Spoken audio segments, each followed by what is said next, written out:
यं ब्रह्म वेदांत विदो वदन्ति परं प्रधानं पुरुषं तथान्ये विशोध्यते कारणम् ईश्वरं वा तस्मै नमो विघ्न विनाशनाय। हे गणपति देवता, आप विश्व का विवेक हैं, समझदारी हैं, कॉन्शसनेस हैं।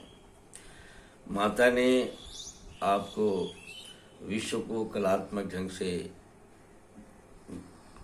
ऑटोमेटिक शैली में निर्माण के लिए नियुक्त किया है या स्थापित किया है। आप जगत में कितने दिनों से वर्तमान हैं, मनुष्य को अता पता नहीं है।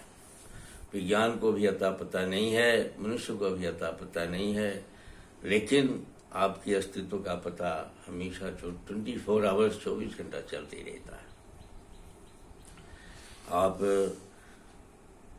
थोड़ा सा कृपा करें, इतिहास भरा पड़ा है आपकी कृपा का। आप थोड़ा सा कृपा करें, अब हमारे देश में, भारतवर्ष के लोगों में, विश्व के लोगों में थोड़ा विवेक की वृद्धि करें। मुख्यतः भारत के लोगों में विवेक को थोड़ा सा जागृत करें, कुछ प्रेरित करें, कुछ ऐसा करें कि जिससे लोग अपने आहार विहार को सुधारें, अपने मन की क्रिया को, तमोगुण को रजोगुण में कम से कम सतोगुण में ले जाएं तो ज़्यादा अच्छा, लेकिन कम से कम रजोगुण में तो रहें, तमोगुण से मुक्त होने की कोशिश करें। भारतवर्ष देवताओं का देश रहा है। आपने अनुभव कराया है ईश्वर हमारे संस्कृति को कि प्रत्येक आदमी ईश्वर और उसके साथ काम, क्रोध, लोभ, मोह, मद, मात्सर्य, दोष और गुण के साथ जुड़ा हुआ व्यक्ति है और उसका एहसास भी होता रहा है। शास्त्र भरे पड़े हैं, ज्ञान भरा पड़ा हुआ है। आज पूरे देश के लोग अत्यधिक बीमार हैं, बहुत मानसिक रूप से और शारीरिक रूप से भयभीत भी हैं, डरे हुए भी हैं। कोई चरित्र बन नहीं रहा है। रजोगुण, तमोगुण, सतोगुण में कोई चरित्र बहुत बढ़िया से नहीं बन रहा है। खान पान, रहन सहन ऐसी हो गई है कि सतोगुणी बनावट, कफ की बनावट में, वायु की बनावट में भी तमोगुण देखने के लिए मिलता है। ऐसी स्थिति में आप ही कुछ कर सकते हैं। प्रार्थना है मेरी, आप कुछ करें। मैं श्याम बिहारी तिवारी आयुर्वेद वेद के उपासक हूँ। मैं सतत कोशिश करता हूँ, आपसे निवेदन भी कर रहा हूँ कि आप अपने प्राचीन परंपरा को थोड़ा सा देखने की कोशिश करें। एक अपने पूर्वजों को के खान पान, रहन सहन पर भी थोड़ा सा विचार करें। इस विज्ञान के टेस्ट ट्यूब में, प्रयोगशाला में अपने को प्रयोग में न लाएं। अगर प्रयोग कराना ही है तो थोड़ा उसको शामिल कर लें प्रयोग से, और प्रयोग करते रहें, तब स्वस्थ रहेंगे आप, मन से और शरीर से। सारा कुछ मन और शरीर दोनों पेड़ पौधों में छिपा हुआ है, हवा पानी में छिपा हुआ है, आकाश में छिपा हुआ है। उस पर भी थोड़ा सा कृपा पर ध्यान रखें कि वो आपके अनुकूल बना रहे। आज मैं इस कार्यक्रम के तहत गुण की हम लोग चर्चा कर रहे हैं। पहले से पित्त की चर्चा हो गई है, कफ की चर्चा हो गई है, कफ प्रधान और पित्त प्रधान की चर्चा हम लोग कर लिए हैं। अब कफ प्रधान की चर्चा करेंगे। वायु और पित्त की चर्चा हो चुकी है। आज हम लोग कफ प्रधान व्यक्ति की चर्चा करेंगे। कफ, बार बार मैंने कहा है कि कफ पित्त और वायु के मेल से जो बना दिया उसने, इन दोनों ने मिलकर जो बनाया वही कफ है। वह इनके इशारे पर चलता है, वायु के इशारे पर चलता है, पित्त उसमें सहयोगी बना रहता है। जब पृथ्वी प्रधान, जल प्रधान या कफ प्रधान जब हम बन जाते हैं, कोई भी मनुष्य बनता है, तो कफ प्रधान में सतोगुण की क्या स्थिति रहती है, कफ प्रधान लोग जब सतोगुणी होते हैं तो कैसे होते हैं, इन बातों की चर्चा आज हम करेंगे आपके सामने।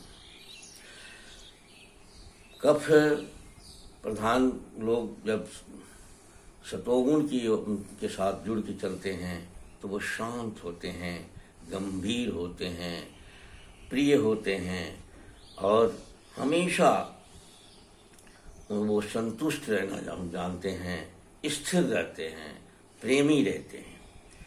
उनकी मन और उनकी उनमें सेवा, त्याग, प्रेम, करुणा, स्वतंत्रता का गंध देखी जाती है। वो ईश्वरीय तत्व का वो के बहुत नज़दीक रहते हैं।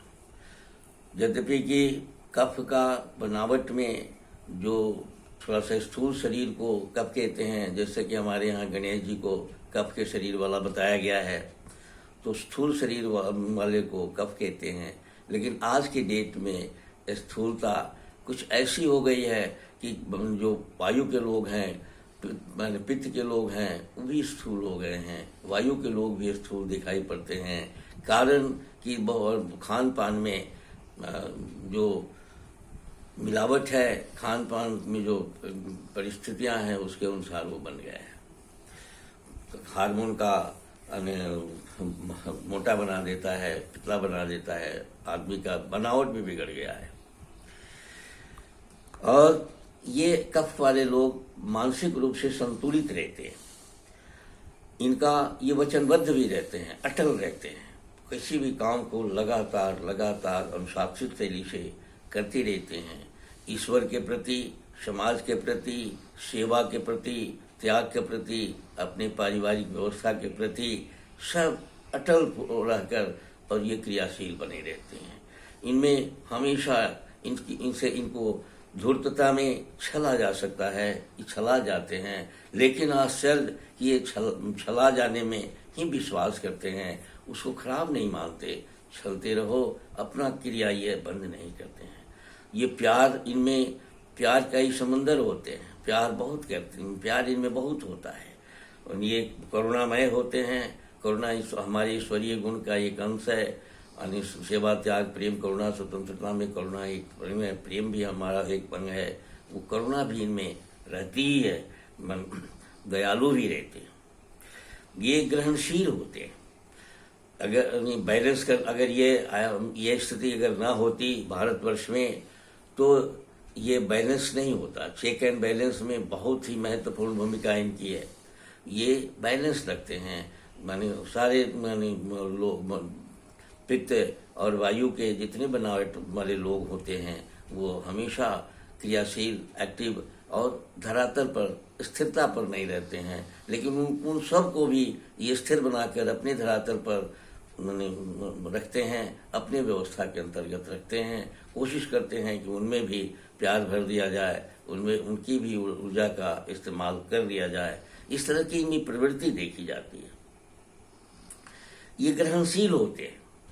प्रकृति के गुण का, मनुष्य के आरोपित गुण का भी ये संग्रहशील होते हैं। ये संपत्ति के मामले में भी ग्रहणशील होते हैं, धनी होते हैं और संग्रह करते हैं, संग्रह पर विश्वास करते हैं, खर्च पर कम विश्वास करते हैं, लेकिन कंजूस नहीं होते हैं। संपत्ति जब रहती है तो उसका इस्तेमाल ही करते हैं। दान, भोग और नाश, संपत्ति की जो दशा है उसको ही खूब समझते हैं, इसलिए दान भी करते हैं, भोग भी करते हैं, नाश से बचाने का इनमें प्रवृत्ति भी रहती है। पालन पोषण में ये बहुत ही खूबसूरत भूमिका में रहते हैं। बाल बच्चों का, समाज का, देश का अगर पालन करने का मौका कफ प्रधान लोगों को अगर मिलती है तो वहाँ पालन पोषण की प्रक्रिया बहुत खूबसूरत ढंग से ये निर्वाह करते हैं। ये जहाँ भी रहते हैं लोगों को केयर रखते हैं कि वो स्वस्थ रहे, खाना पीना रहना सोना उसका ठीक रहे और उसमें किसी प्रकार की कमी ना हो।